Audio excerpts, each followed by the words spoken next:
जोहार मित्रांनो, मी गणेश आहाडी आणि तुम्ही बघत आहात गणेश आहाडी व्लॉग्स यूट्यूब चॅनल। तर मित्रांनो, आज आपण एका नवीन व्लॉग्समध्ये तुमचे स्वागत करत आहोत। आणि मित्रांनो, आज आमच्या आहाडी कुळदेवाचा दिवा कशा लावतात ते या व्लॉग्समध्ये तुम्हाला दाखवणार आहे। ते तुम्हाला व्हिडिओ पूर्ण बघा आणि व्हिडिओला लाईक करा, मित्रांना शेअर करा आणि माझ्या चॅनलवरती नवीन असाल तर चॅनलला पण सबस्क्राईब करून ठेवा। तर चला मग व्हिडिओला सुरुवात करूया। आमच्या आहाडी कुळदेवाचा दिवा लावताना हिरवा, हिमाय, नारायण, झोटिंग, बहरम अशा प्रकारचे दिवा लावताना तांदळाच्या पुणक्या टाकतात आणि देवाचे नाव घेऊन नंतर पुणक्या टाकल्या जातात।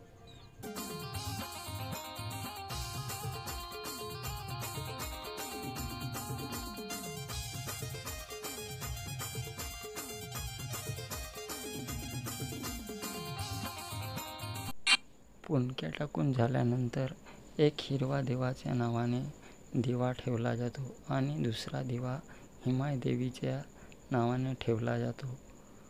दोन्ही दिवे ठेवून झाल्यानंतर हिरवा देवाच्या नावाने नारळ पुंजेवरती ठेवला जातो आणि नंतर होळीच्या सणाला आंबे आपल्या देवाला दिल्यानंतरच आंबे खाल्ले जातात, अशी आमच्या समाजामध्ये रीत आहे। त्या रीतीनुसार देवाला आंबे ठेवले जातात आणि आंबे ठेवून झाल्यानंतर दिवे पेटवले जातात। हिरवा, हिमाय, नारायण, झोटिंग, बहरम या सर्व देवाच्या नावाने सर्व पुणक्यावरती सिंदूर सोडला जातो आणि सिंदूर सोडल्यानंतर आपण दिवा पेटवतो असे दिसून आले। आमच्या आदिवासी समाजामध्ये देवाला धूप देऊन प्रसन्न केले जाते।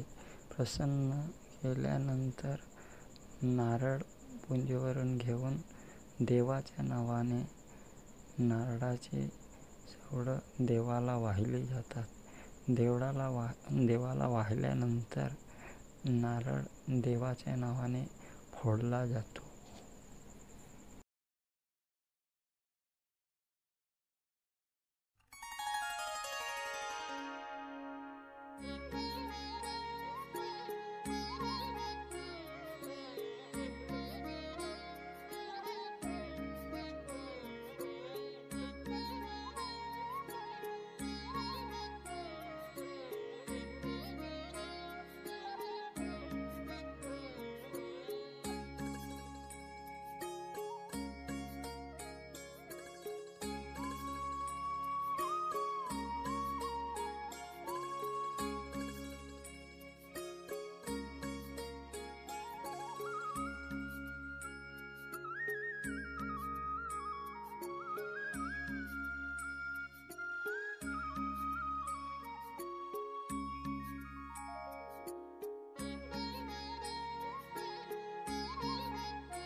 आमच्या आदिवासी समाजामध्ये देवाला दारूची धार सोडली जाते आणि देवाला दारूची धार देवाच्या नावाने सोडली जाते आणि दारूची धार सोडण्याची ही आदिवासीमध्ये रीत आहे।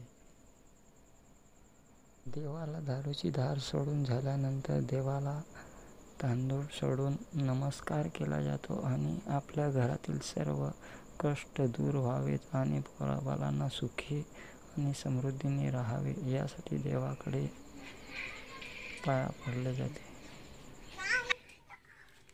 तर मित्रांनो, हा व्हिडिओ बघून तुम्हाला काय वाटले ते कमेंट्स करून नक्की सांगा आणि पुढच्या मित्रापर्यंत शेअर करा आणि माझ्या चॅनलवरती नवीन असेल तर चॅनलला पण सबस्क्राईब करून ठेवा।